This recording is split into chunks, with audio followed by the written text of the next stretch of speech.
우리 고린도후서 4장 1절로 18절 말씀입니다. 4장 한 장을 우리 전체적으로 다 할 텐데요. 그냥 제가 읽겠습니다. 고린도후서 4장 1절로 18절 말씀을 천천히 읽겠습니다.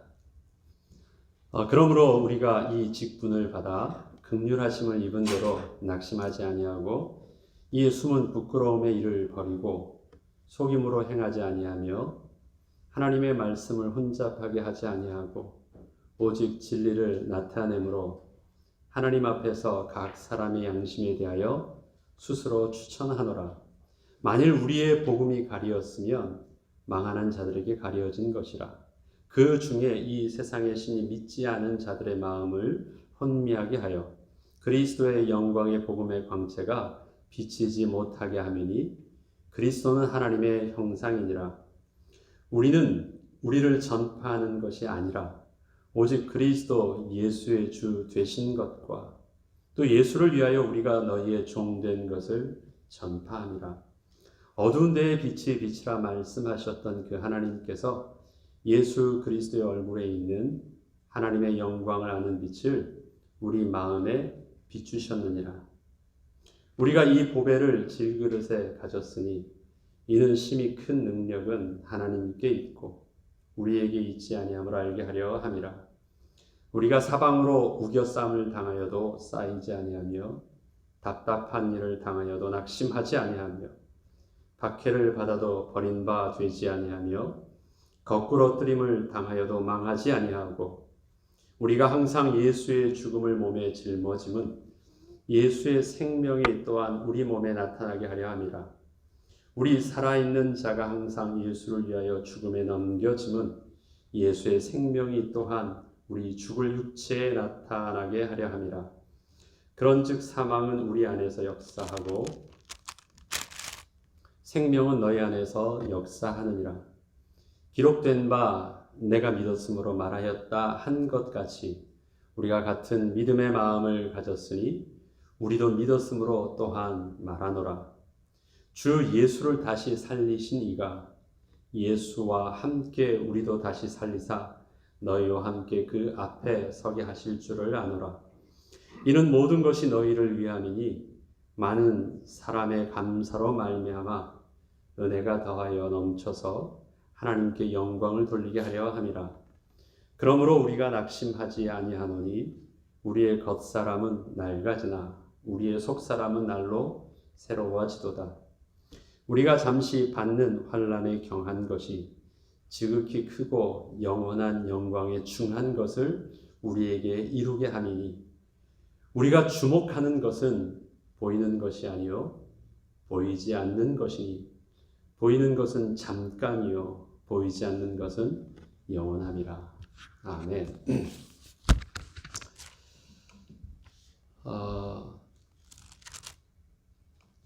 오늘 고린도후서 4장의 본문은 올해 그 질그릇의 보배를 담으라는 올해 2021년도 표되는 그 구절이 있는 장입니다. 뭔가 복잡해지면 우리 이 핸드폰도 그렇고 컴퓨터도 그렇고 뭐 이 공장 초기화 하잖아요. 리셋을 합니다. 그러면 여러 가지 얽혀 있었던 전기 어떤 회로나 프로그램들이 다시 정상화되어집니다. 그 정확하다는 컴퓨터도 오류가 나서 그렇게 문제가 생기나 봐요. 근데 사실 컴퓨터는요 굉장히 불안정한 그 반도체를 가지고 있습니다. 반도체라는 것이 어떻게 하면 전기가 통했다가 어떻게 하면 전기가 안 통하는 물질이거든요. 그러니까 굉장히 불안정한 거예요. 저는 우리의 육신대 우리의 모습도 굉장히 정확하고 뛰어나고 도덕적이고 바르고 올바른 것처럼 보이지만 우리의 모습도 굉장히 불안정한 존재라는 것을 우리는 분명히 알고 있어야 됩니다.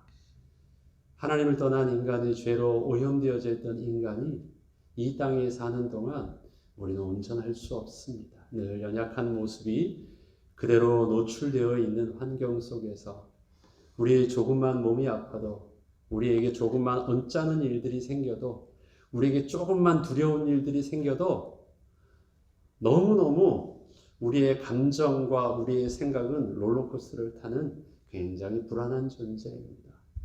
그러하기에 우리는 안정적으로 진행하던 모든 일들이 혹시 여러분의 삶과 여러분의 신앙과 여러분의 그 어떤 영적인 리듬들이 만약에 그 제 길들을 잃어버리고 뭔가 버그가 생기거나 뭔가 딱 프리즈가 되면, 딱 맞춰버리면 해야 될 일들이 있습니다.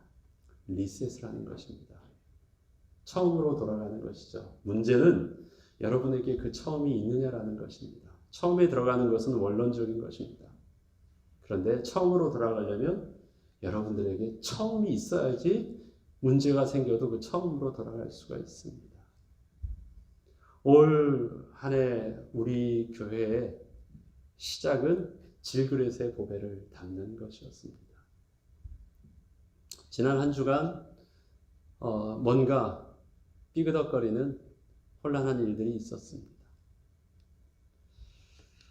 집에서 새벽에 더 잠이 안 와서 일찍이 일어나서 쓰기 시작했습니다.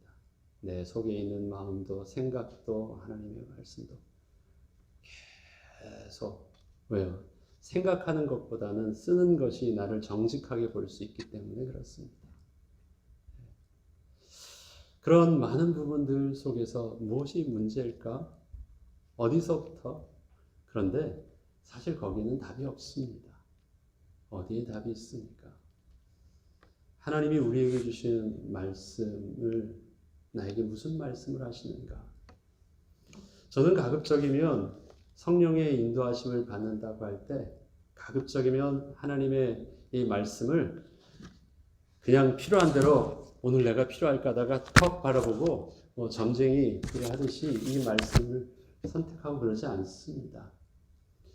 하나님의 세밀한 인도하심들을 우리가 민감하게 말씀 속에서 붙잡고 있다면 그것은 이 하나님의 말씀이 굉장히 안정적으로 진행되고 있는 가운데 오늘 주시는 말씀을 해요. 그게 저희 교회에선 참 하나님께서 우리에게 분명히 은혜로 잘 정착되어져 있는 것이 그 생명의 삶입니다. 우리는 그 생명의 삶 체험을 통해서 늘 하나님이 주시는 우리 교회와 개인과 가정의 시간표 속에서 참 잘 인도받아요. 그 본문들이 그렇습니다. 그래서 그 말씀이 내게 주시는, 오늘 살고 있는 나에게 주시는 하나님의 말씀 속에서 스스로를 제한하고 스스로를 또 사역의 그 길들을 정하곤 합니다. 하나님께서 우리에게 주시는 귀한 말씀을 통해서 또 저에게 주시는 말씀과 또 올 한 해 우리 교회에 대한 말씀을 묵상하면서 질그릇의 보혜를 담는다라는 것을 다시 한 번 더 정리하며 오늘 말씀을 봤습니다. 오늘 말씀을 특별히 제가 설교를 본문을 주보에 정리해서 내지 않았습니다. 올해 주셨던 하나님의 말씀 속에서 다시금 정리할 수 있는 시간들과 우리에게 이 말씀을 통해서 하나님이 원하시는 말씀이 무엇인지를 다시 한번 또 확인하며 새롭게 또 회복하는 은혜의 시간이 피차되길 바랍니다. 고린도 후서 4장의 1절부터 나와 있는 것은 4장부터 시작한 것은 아닙니다. 그렇지만 4장부터 읽으면 그러므로 우리가 이 직분을 받아 긍휼하심을 입은 대로 낙심하지 아니한다고 합니다. 그러므로라는 것은 분명히 그 앞에서 말씀하시고 있는 내용이 있습니다.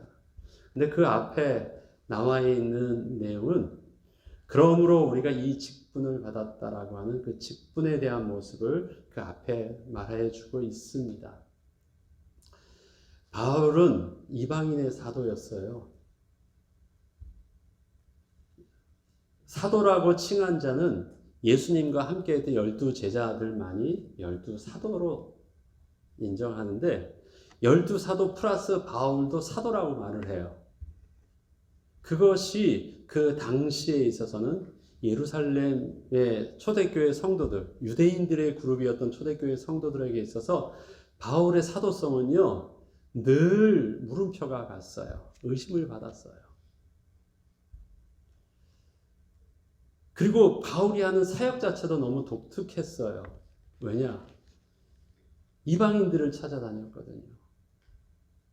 그것도 유대인의 종교적인 정서 속에서는요, 이방인들은 하나님이 버린 자들이었고 그들과 함께 할 수 없는 자들이었기 때문에 나가서도 흩어져 있는 유대인에게 복음 전하는 것이 아니라 이방인에게 복음 전하는 일들이 있어서 그것이 참 바울이 초대교회에 있는 사도들과 리더 그룹이나 성도들에게, 초대교회 성도들에게, 그 예루살렘 교회 성도들에게 참 같이 이렇게 격려를 받거나 그렇게 하나 될 수 있는 데는 조금 힘들었던 모습이 있습니다. 그럼에도 불구하고 바울은 하나님께서 자기를 이방인의 사도로 부르셨다는 사실을 가지고 양보함 없이 이방인에게 가서 복음 전했었습니다. 다른 사람에게 자기가 이렇게 이방인의 사도가 되어서 전도자로서 직분을 받은 그 내용에 대해서 바울은 너희들이 나의 추천서라고 말합니다. 누군가 육신적으로 나를 인정해줘서 세워진 것이 아니라 하나님께서 성령으로 예수님께서 세워준 것이고 그 증거들이 바로 복음으로 구원을 얻게 된, 전도함으로 바울의 전도로 구원을 얻게 된 이방인 성도들에 대한 모습들을 말합니다. 그리고 자기는 육신적으로는 다른 성도들에게 인정을 받지 못하는 것처럼 보여도 내가 하나님께 받은 직분을 이렇게 표현을 하고 있습니다. 나는 이 직분을 받았다 할 때 영의 직분을 받은 것이다 라고 말합니다. 그것이 바로 3장에 나와 있는데 3장 9절에 나와 있습니다. 5절, 8절, 9절에는 하물며 영의 직분은 더욱 영광이 있다. 영의 직분을 받았다라고 하고 그것은 율법의 조문의 직분과 다른 그 반대가 되는 직분이라고 말합니다. 그리고 의의 직분을 받은 것이다 라고 말하며 이것은 정죄의 직분과 대비되는 모습으로 쓰여져 있습니다. 바울이 사도된 그 받은 직분들을 영의 직분이라고 표현을 해요. 또 의의 직분이라고 말을 해요. 그런데 그 직분은 분명한데 굉장히 추상적인 것이고 이렇게 손에 잡히는 직분이 아니에요. 그러나 성령 하나님께서 내게 주신 분명한 그 직분을 가지고 나는 그렇게 사역한다. 다른 사람이 인정해 주든 안 하든 간에 나는 주 안에서 받은 그 직분을 가지고 이렇게 한다 하고 나는 스스로 나를 추천한다 라고 표현을 하고 있습니다. 자, 율법은 벗겨내는 것입니다. 그래서 자꾸 정죄하고 자꾸 죄를 말하고 자꾸 그럽니다. 그러나 율법이 아닌 의의 직분은 어떤 것입니다? 의는 덮어주는 것입니다. 우리가 의인 되어지면요 어떻게 해요? 예수 그리스도의 거룩한 의의 옷을 입혀주신 것입니다.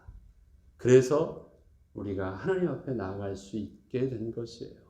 그 의의 직분은 생명으로 덮어주는 직분입니다. 자, 이 직분을 받았대요. 살리는 직분, 의의 직분, 그 다음에 영적인 직분을 받았대요. 이 직분을 받아 긍휼하심을 입은 대로 낙심하지 않는다. 이번 한 주간도 제가 이 긍휼하심을 입었다라는 것은 무슨 말일까요? 내가 긍휼하심을 받지 않으면 안 되는 상황과 모습에 있었다라는 거예요. 나의 어떤 의나 나의 어떤 것을 가지고 내가 할 수 있는 것은 없었어요. 은혜를 베풀어 주지 않으면 내가 감당할 수 없었던 상황에 있었어요. 그런데 어떻게 해요? 의의 직분과 영의 직분을 감당하기 위해서 나는 하나님의 은혜를 통해서 감당하심을 입었대요. 그 감당함 주신 대로 나는 낙심하지 아니하고 계속 한대요. 바울의 지금 모습은 어떤가요? 가는 곳마다 핍박이요. 또 디모데를 통해서 보낸 그 말년은 어떻습니까? 옥에 갇히고 순교를 당하는 죽음에 이르는 것까지 온전히 그는 밖으로는 핍박이요 안으로는 두려움이라. 바울이 고린도 후서에서 지금 말하고 있는 자기의 모습을 그렇게 표현하고 있습니다. 외부로는 핍박이요 안으로는 두려움이라. 그러하게 그에게 있어서는 낙심할 수 있는, 힘이 빠질 수밖에 없는 일들이 있는데 은혜 가운데 낙심하지 아니했답니다. 그리고 숨은 부끄러움의 일을 버리고 속임으로 행하지 아니하며 하나님의 말씀을 혼잡하게 하지 아니하고 오직 진리를 나타내므로 하나님 앞에서 각 사람의 양심에 대하여 스스로 추천하노라. 내가 다른 사람 앞에서 나이가 온전히 하나님 주신 그 직분 가운데 나의 사역을 그대로 감당하고 있음을 스스로 드러낸대요.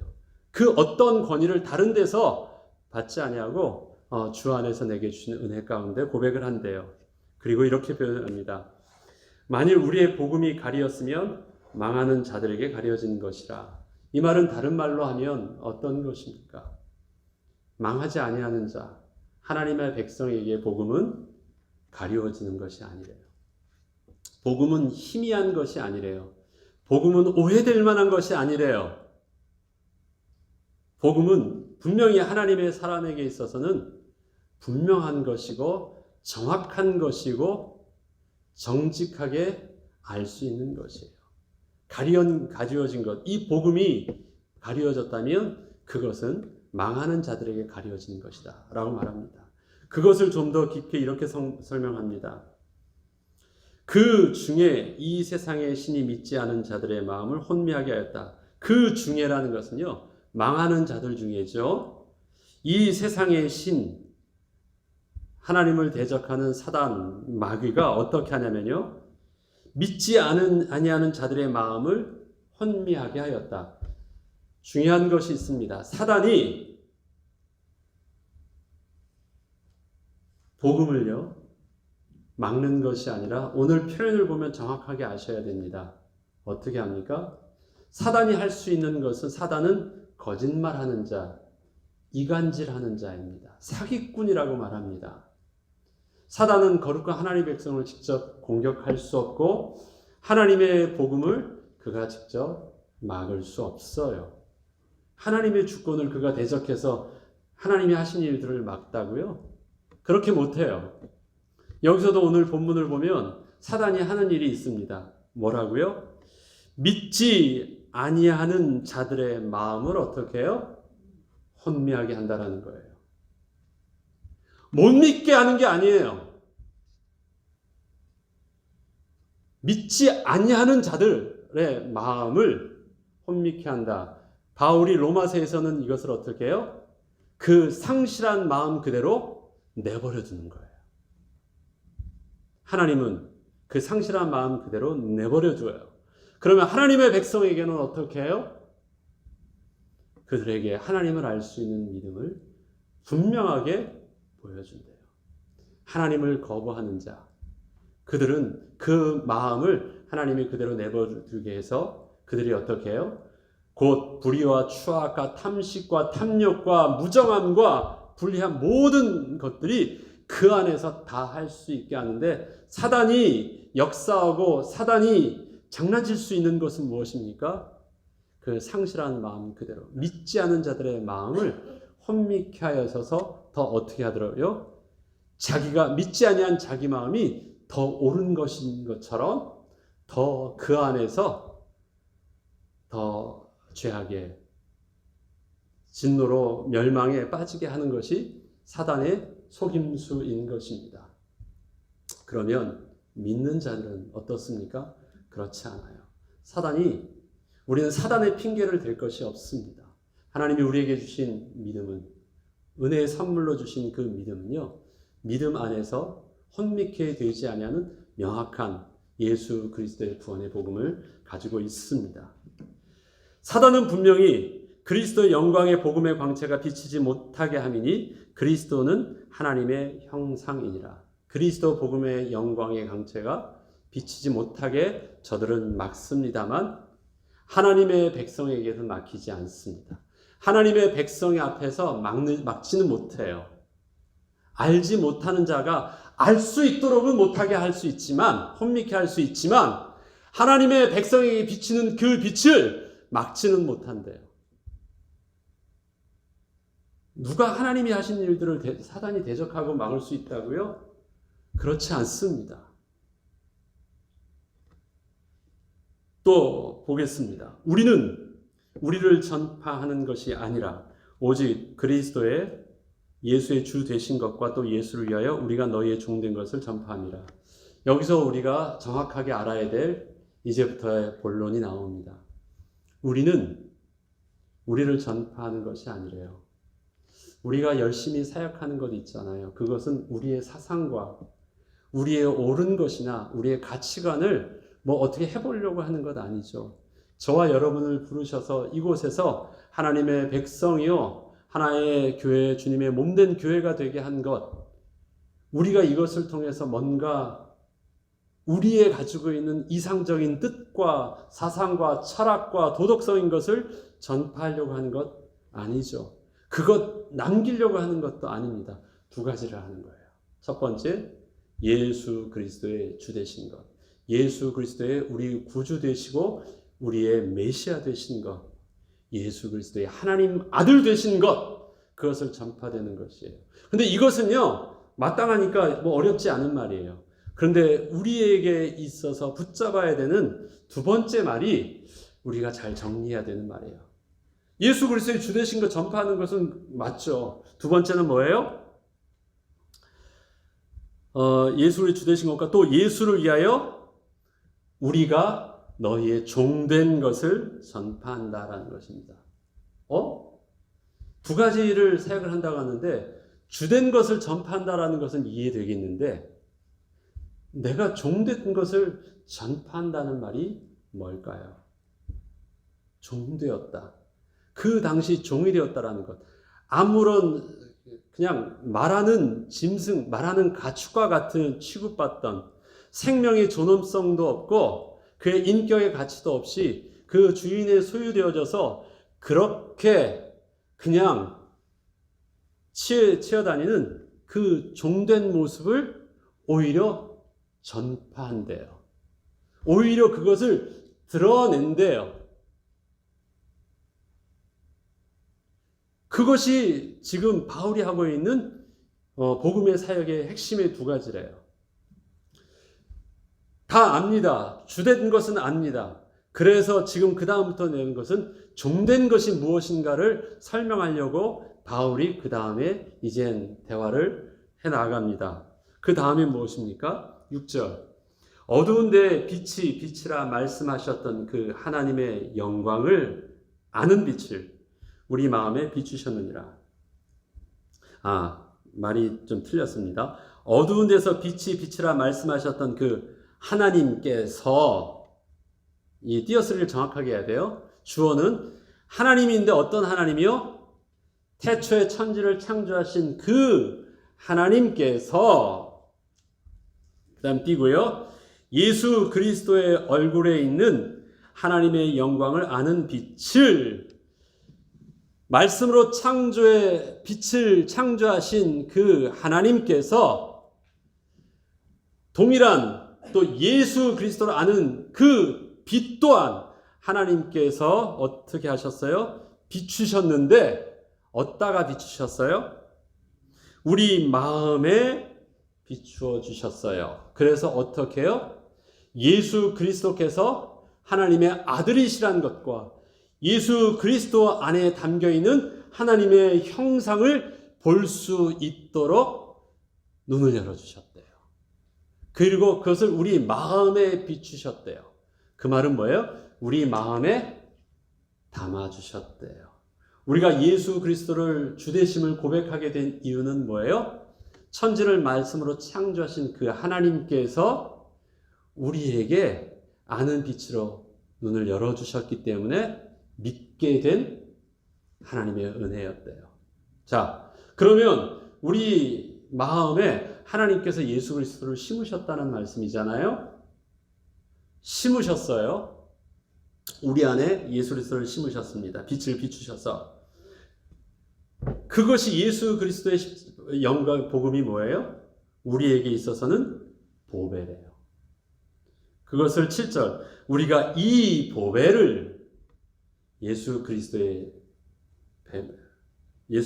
보배를 질그릇에 가셨다. 근데 우리 안에 담으셨는데요. 우리는 어떤 사람이었어요? 질그릇이래요. 질그릇. 약한 그릇이 아니라 여기선 뭐예요? 천한 그릇이죠. 질그릇에 가졌으니 이는 심히 큰 능력은 하나님께 있고 우리에게 있지 아니함을 알게 하려 함이라. 그 앞서 말했던 우리의 종된 것을 자랑한다라는 말이 무엇이에요? 보배를 질그릇에 담았다라는 것을 통해서 더 자세하게 설명하려고 하고 있습니다. 왜 하나님께서는 그러면 그 좋은 보배를, 귀한 보배를 귀한 그릇에 담지 아니하고 귀하게 쓸 수 있는 능력 있는 사람과 또 권위 있는 사람에게 예수를 믿지 않게 하시고 아무것도 없는 종된 것 같은 우리에게 담으셨을까? 하나님이 그렇게 하셨대요. 예. 그런데 그것을 이렇게 말해요. 능력이 심히 큰 능력이 하나님께 있고 우리에게 있지 아니함을 알게 하려 하십니다. 하나님의 증거가 나타나는데 혹시 증거를 나타나는데 그렇지 그 정도면 그 정도 할 수 있지 그 사람 정도면 그 정도는 할 수 있어 라고 말할 수 있잖아요. 그런데 아무것도 할 수 없는 그 무능력한 모습을 보는데 어떻게 그러한 사람 속에서 어떻게 그러한 하나님의 영광이 나타날 수 있을까? 온전히 하나님의 온전한 능력만 드러나기 위해서 하나님께서는 우리를 그렇게 질그릇의 보배를 담으신 것이라고 표현하고 있습니다. 바울은 자기의 이 고백을 자기 개인의 신앙 고백을 통해서도 하시죠. 내가 주님께 여러 번 주님께 간구하였으나 주님께서 내 몸의 가시를 없애지 않으셨대요. 그 은혜가 내게 족하다고 말씀하셨대요. 왜요? 이는 능력이 심히 큰 복음의 능력이 나의 연약함을 통해서 나타나는 것. 그래서 내가 연약하다라는 것이 복음의 위축을 받을 만한 것이 아니라 오히려 나의 약함과 부족함이 하나님의 영광을 드러나는 그 일에 하나님께서는 문제없다 말씀하시고 내게 더 이상 그것은 간구하지 말라고 했대요. 그래서 자기 몸에 있는 가시와 같은 연약함, 자기가 그 직분을 종된 직분으로 감당하려고 하는 그 질그릇과 같은 그 모습은 하나님의 분명한 구원의 분명한 사역의 부르심의 섭리였다라는 것입니다. 그래서 나는 종된 것을 자랑한대요. 그 종된 것을 자랑하는데 이렇습니다. 그러면 보배를 질그릇에 담으라고 했었잖아요. 그 질그릇에 담는다라는 그 모습이 실질적으로 사역의 현장 속에서는 질그릇에 담는 모습이 어떤 식으로 나타나는가 보죠. 종된 것을 자랑한다? 그것은 추상적인 것이 아닙니다. 이것입니다. 8절부터 보겠습니다. 우리가 사방으로 우겨싸움을 당하여도 쌓이지 아니한다. 자, 사방으로 우겨싸움을 당하는 것입니다. 왜 당할까요? 내가 만만하거든요. 사람들이. 아무 말 안 하니까. 또 어디에 내가 할 수 있는 능력이 없으니까 사방으로 우겨싸움을 당해요. 옛날에 바울은 그렇게 우겨싸움을 당한 사람이 아니에요. 옛날에 바울은 어떤 사람이었죠? 그 앞에 서가지고요. 잡으러 다니는 사람이었습니다. 그 말 한마디에 사람을 죽이고 살리고 할 수 있는 권세를 가졌어요. 그런데 지금은 어때요? 가장 동네북이에요. 만만해요. 그런데 그 우겨싸움을 당한대요. 그것을 스스로가 선택하는 거예요. 당할 수 있대요. 그런데 어떻게 해요?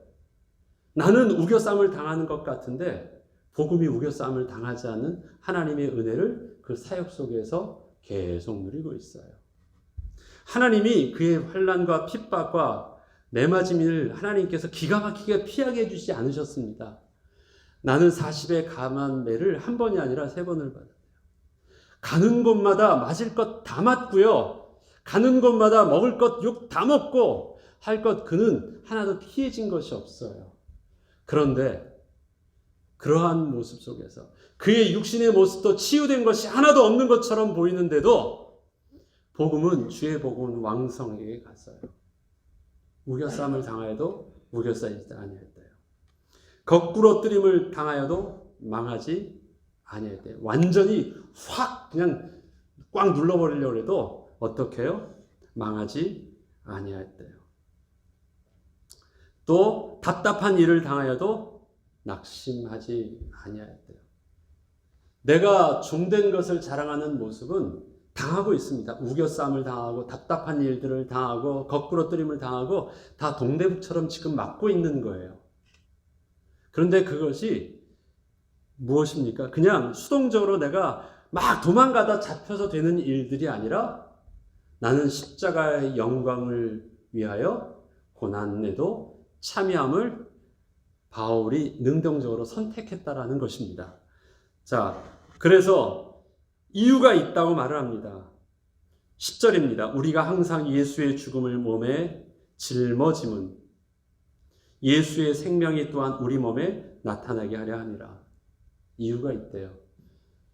거꾸로 뜨림을 당하고 우겨싸임을 당하고 또 답답함을 당하는 것, 저들은 우리에게 가해자처럼, 저들이 우리를 좌지우지할 수 있는 것처럼 보이지만 바울은 어떻게 한대요? 예수의 죽음을, 예수의 십자가의 죽음이 그러하셨거든요. 십자가의 죽음처럼 자신도 어떻게 하는 거라요? 능동적으로 짊어진 것이래요. 왜요? 예수께서 그렇게 짊어지심으로 이 땅에 저들은 십자가의 죽음만 생각했지만 그 일들을 통해서 예수 그리스도의 부활을 통해서 십자가의 영광을 드러낼 수 있는 부활의 능력으로 드러났기 때문에 그래요. 예수를 죽은 자 가운데 살리신 하나님의 영이 너희 죽을 몸도 살려주시리라. 그것이 고백이었습니다. 그래서 그걸 짊어진대요. 그런 어떤 핍박에 대한 부분들도 피하지 아니하고 복음 때문에 당하는 그 핍박을 짊어진대요.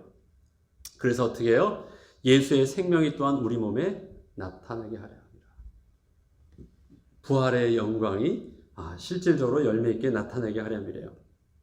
우리 살아있는 자가 항상 예수를 위하여 죽음에 넘겨짐은 예수의 생명이 또한 우리의 죽을 육체에 나타내게 하려 함이라.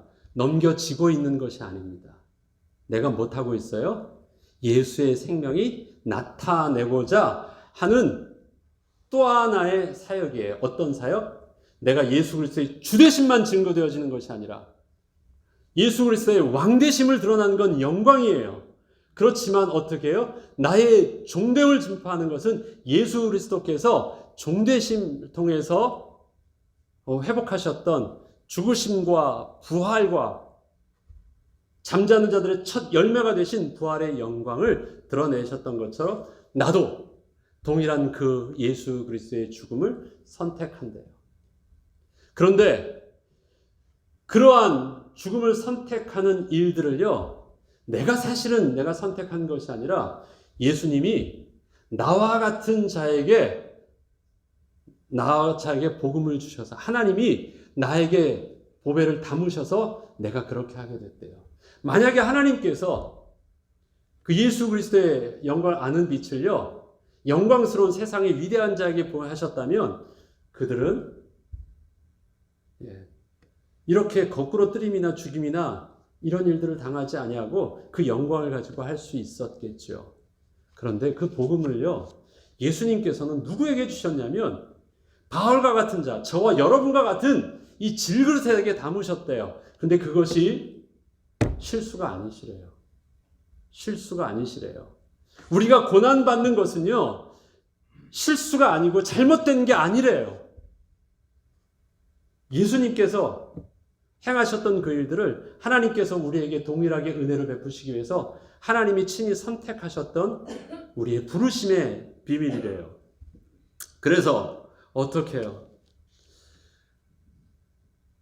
그런즉 사망은 우리 안에서 역사하고 생명은 어떻게 해요? 너희 안에서 역사하느니라. 사망은 우리 안에서 역사한다는 말이 뭘까요? 지금 바울이나 함께 있던 사역자들이 핍박을 받았고 심지어 이젠 죽음의 순교까지 이르는 일들이 있습니다. 사망이 우리 가운데 역사해요. 그런데 이 사망은 어떤 사망이냐? 그냥 비참하게 죽는다는 것을 말하는 것이 아닙니다. 이 질그릇에 담은 보배의 비밀들이 어떻게 하나님의 능력이 역사하느냐? 그것이 바로 고백하고 있는 선택한 사망의 모습, 부활에 참여하고자 고난으로 참여한 바울의 모습이에요. 사망이 우리 가운데 역사하는 모습이 우리는 순교를 통해서 합니다. 순교의 씨앗은 어떻게 해요? 생명의 열매를, 더 많은 생명의 열매를 맺습니다. 하나의 순교의 씨앗처럼 보였는데 어떻게 해요? 30배, 60배, 100배의 생명의 열매를 맺는 것. 여기서 사망은 우리 안에서 역사한다라는 그것이 바로 그것입니다. 십자가의 고난, 하나님의 미랄, 생명의 순교, 사망의 순교의 씨앗의 비밀입니다. 복음을 사도가 받았어요. 받을 때는 어떻게 됐을까요? 예수 그리스도의 생명의 씨앗이 누구예요? 바울에게 있어서 생명의 열매로 나타났어요. 그래서 예수 그리스도는 그의 생명의 죽음을, 사망을 통해서 어떻게 해요? 생명의 열매를 얻게 했어요. 생명의 열매를 얻게 한 그리스도인들은, 생명의 열매를 얻어서 부름받은 바울은 또 무엇을 해요? 그의 부르심에 따라서 그 얻은 생명을 어떻게 사용합니까? 사망으로. 어떤 사망이요? 순교의 씨앗으로 또 내려놓고, 그 순교의 씨앗은 또 다음 세대에 어떻게 나타납니까?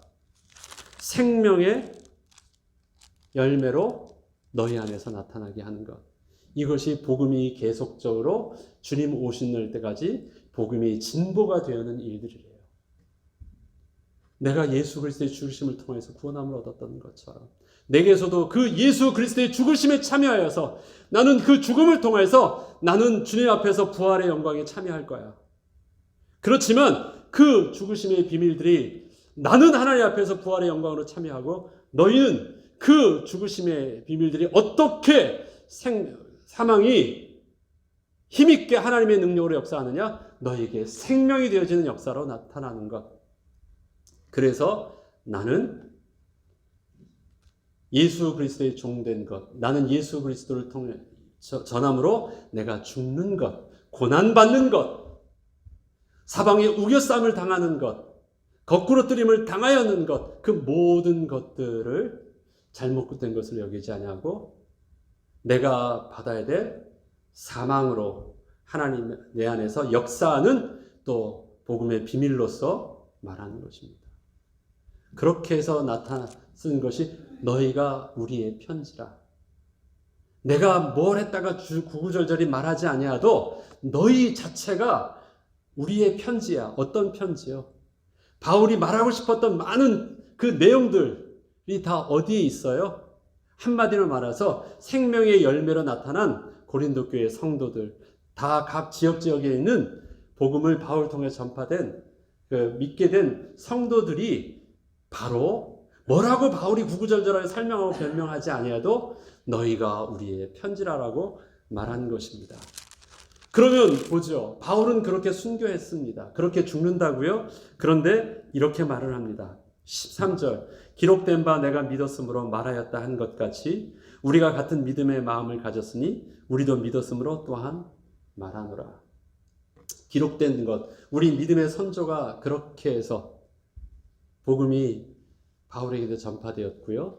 바울도 그렇게 동일한 복음을 믿어서 또 그렇게 전파되는 것이 다르지 않다고 말합니다. 주 예수를 다시 살리신 이가 예수와 함께 우리도 다시 살리사. 자, 앞에 보죠. 그러면 나는 죽는다 할지라도 어떻게 해요? 예수 그리스도께서 부활하신 그 죽은 자 가운데 살리신 하나님의 능력이 우리의 죽은 몸도 살리실 것이에요. 나는 죽어도 소망이 있다. 부활의 소망이 있어요. 그래서 어떻게 해요? 너희와 함께 그 앞에 서게 하실 줄 아노라. 나는 사망의 역사에서 지금은 위험에 다 없어지고 죽는 것처럼 보여도 결국 우리가 주님 앞에 설 그때는 어떻게 해요? 함께 선대요. 내가 죽은 것이 죽은 것이 아니고 내가 당한 것이 당한 것이 아니라 하나님의 영광의 보좌 앞에 설 때는 어떻게 서요? 같이 함께 서요. 같이 서는데 나와 내가 전했던 그 성도들도 함께 서지만 또 내가 또 누구랑 섭니까? 우리의 믿음의 조상 아브라함과 함께 서요. 내가 누구랑 함께 섭니까? 예수 그리스도와 함께 주님 앞에 서요.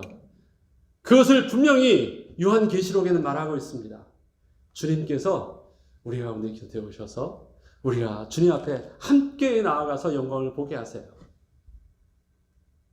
그러면 죽는 것인가요? 우리의 종됨을 통해서 우리가 사역을 전한 것 때문에 앞에 서서 우리가 질그릇과 같은 그 안에 보배를 담겨졌다라는 것, 우리가 고난받고 순교함 당한 것 때문에 우리 시대는 그렇게 끝난 것입니까? 아니에요. 하나님의 십자가의 영광 앞에 설 때, 하나님의 구원의 그 보좌 앞에 설 때는요, 산 자로 들림받을 자도 있지만 죽은 자도 같이 이젠 육의 온전한 부활을 통해서 어떻게 해요? 주님 앞에 함께 설 것이에요. 동시에. 그래서 죽은 것이 죽은 것이 아니에요. 사망의 비밀로 역사하는 것. 저 복음이. 다시 말해서 십자가의 고난의 비밀도 십자가 생명을 전하는 하나님의 방법이에요. 십자가에 담겨져 있는 영광도 하나님의 방법이에요. 부르심은 영광으로 부르시는데 우리가 사는 것이니까 영광으로 부르시는데 그 부르심을 감당하는 장성된 분량의 우리의 부르심에 우리의 모습은 무엇으로요? 질그릇에 담긴 보화와 같이 질그릇의 모습으로 증거하는 것, 그것이래요. 이 모든 것이 너희를 위함이니 많은 사람의 감사로 말미암아 은혜가 더하여 넘쳐서 하나님께 영광을 돌리게 하려 함이라. 많은 사람의 감사로 말미암아 은혜가 넘친다. 자, 우리가 예배를 드리는데 어떤 예배가 되기를 원하는 거예요? 많은 사람의 감사로 말미암아 은혜가 넘쳐요. 많은 사람의 감사로가 되어지려면 그 앞에 어떤 일들이 있어야 됩니까? 우리는 사망으로 역사하는 비밀이 있어야 돼요. 그래야지 너희가 어떤 것이 나와요? 생명으로 열매 맺는 열매가 나와요. 그러면 생명을 얻게 된 그들이 할 수 있는 게 뭐예요? 은혜가 넘쳐남으로 감사의 예배가 되어져. 그러면 그게 어떻게 된다고요? 하나님께 영광을 돌리는 것이에요. 하나님이 처음 우리를 부르실 때는 어린아이와 같이 부르실 때는 구원함의 은혜가 있습니다. 그러나 그리스도의 장성한 분량으로 우리를 사역자로 거룩한 자로 은사로 부르심은 우리에게 무엇하라고요? 고난받으라고 말씀하십니다. 우리에게 질그릇을 종된 것을 자랑하라고 말하십니다. 그러하면 감사함을 넘치게 할 수 있어서 예배될 수 있도록 섬길 수 있대요. 중직자에게 주신 은혜가 그것입니다. 중직자가 귀한 그릇이 아니라 우리에게 주신 중직자가 바로 질그릇이라는 사실들을 우리가 잊어서는 안 돼요. 질그릇은 영광의 그릇이 아닙니다. 중직자는 영광의 직분이 아닙니다. 십자가의 직분이에요. 사망의 직분이에요. 사망을 통해서 생명을 열매 맺게 하는 직분입니다. 그 사망을 통해서 많은 사람에게 은혜가 넘쳐 감사가 풍성하게 하는 직분입니다. 그것 안에 제가 있고요. 여러분이 있습니다. 그것이 올해 우리에게 주셨던 질그릇에 이 보배를 어떻게 담으라고요? 여러분의 직분에 담으라는 것입니다. 또 마지막으로 그러므로 우리가 낙심하지 않으니 우리의 겉사람은 낡아지나 우리의 속사람은 날로 세워지노라. 여기서 겉사람이 낡아진다는 것은 단순히 육신이 늙고 있다는 것을 말하는 것이 아닙니다. 점점 지나고 나니까 겉사람이 어떻게 돼요? 내가 가지고 있던 명예도, 내가 가지고 있던 물질도, 내가 가지고 있던 건강과 내 모든 위험들이 어떻게 되고 있어요? 사람들 보기에 우스워지고 있어요. 만만해지고 있어요.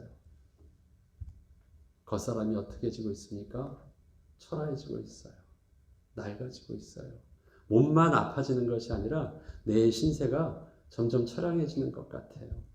지금 바울이 당하고 있는 동네 북처럼 무교싸임을 당하고 누르고 쥐어 터지고 억울한 일을 당하고 다 무엇이에요? 다른 사람 앞에서 겉사람은 점점 그렇게 낡아지는 이름도 이제 듣보잡이 되어가고 있습니다. 그런데 어떻게 해요? 우리의 속사람은 어떻게 날로 새로워져요? 왜 그렇습니까?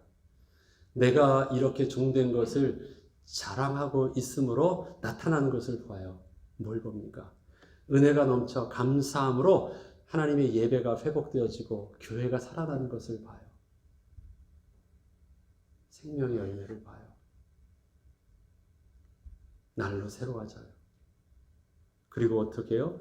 우리가 잠시 받는 환난에 경한 것이 지극히 크고 영광에 중한 것을 우리에게 이루게 합니다. 자, 환난에 경하다, 라이타라는 표현은요, 무게만을 말하지 않고 중요성을 말합니다. 환난 그렇게 심각한 건 아니라는 거예요.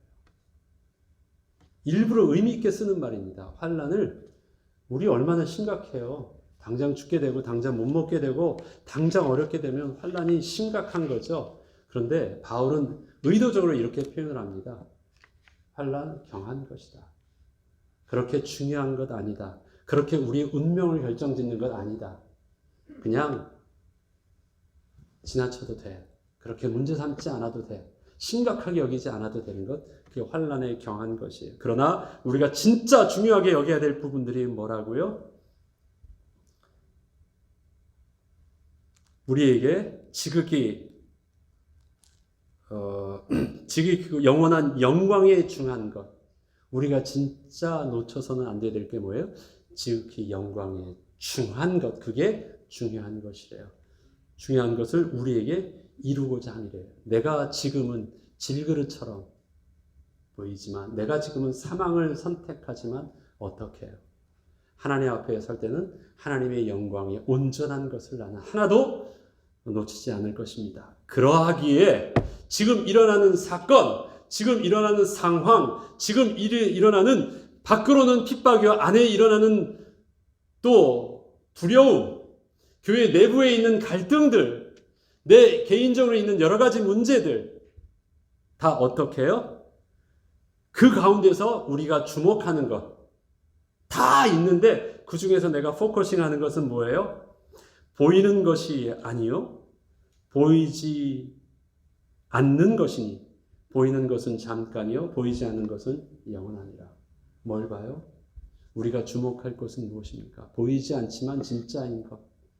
보이는 것은 없어질 것으로 보이든 안 보이든 가치 없는 것인데, 경한 것인데, 보이지 않아도 진짜 중요한 것, 영원한 하나님 나라에 우리가 서게 할 때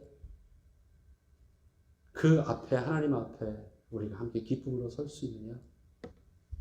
우리 그거 생각해야 돼요. 우리가 다 할 수 있지만 하나님 앞에 설 것을 생각하면 두려워서 할 수 없는 일들은 안 해야 돼요. 우리가 다 해보고 싶은 대로 할 수 있지만 하나님 앞에 설 때 그것이 문제가 될 것 같으면 멈춰야 돼요. 우리가 이것을 다 할 수 있어요. 그러나 이것을 하나님 앞에 가져갈 것이 아니라면 없어질 것 안에 우리의 에너지를 다 사용해서도 안 돼요. 어떻게 하길 원합니까? 우리가 주목할 것을 제대로 보는 것. 이 시간 우리가 그것을 하나 붙잡고 갔으면 좋겠습니다. 하나님이 우리를 질그릇에 보배를 담으셨다. 사망을 통해서 생명을 역사하게 하는 방법, 사망을 통해서 감사함이 은혜가 넘치게 해서 하나님께 영광을 돌리게 하는 직분, 그 다음에 우리에게 세상은 볼 수 없었던 창조의 하나님의 영광의 빛을 우리에게 비춰주셔서 보게 하셨던 하나님의 영광의 빛, 그것을 통해서 우리가 주목할 것이 이 땅의 세상이 보는 것과는 근본적으로 다른 정말 생명의 빛, 복음의 빛을 온전히 보고 그 빛 아래서 우리가 온전히 누림을 받는 저와 여러분들의 주의 이름으로 축원합니다. 기도하겠습니다. 하나님 아버지, 그렇습니다. 우리에게 십자가의 생명에 중한 것, 이 땅에 있는 경한 것에 우리의 마음과 생각을 빼앗기지 않게 하시고 하나님 십자가의 영광뿐만 아니라 그 안에 감춰져 있는 또 사망의 비밀들, 하나님 부활의 소망을 붙잡고 우리에게 맡겨주신 귀한 직분을 하나님 질그릇인 줄 알고 하나님 우리의 모습 속에서 겸손히 보배를 담을 수 있는 은혜를 주님 부르시는 그날까지 잘 감당하게 인도하여 주옵소서. 감사드리며 우리 주 예수 그리스도 이름으로 기도합니다. 이제는 우리 주 예수 그리스도의 은혜와 하나님 아버지의 사랑하심과 성령님의 내주 인도 교통 충만하심이 우리가 우리 예수 그리스도의 주 되심만을 전파하는 것이 아니라 또한 우리의 종됨을 증거하고 자랑하는 주님 주신 사명의 비밀을 온전히 믿음으로 붙잡고 주와 함께 십자가의 영광과 더불어 그의 부활하심에 참여하고자 하여 주의 죽으심에 동참하기를 믿음으로 결단하며 새로운 응답의 시작을 직분을 통해서 감당하기를 소원하는 주의 백성들과 주님의 교회 위에 지금부터 영원토록 함께 있을지어다. 아멘.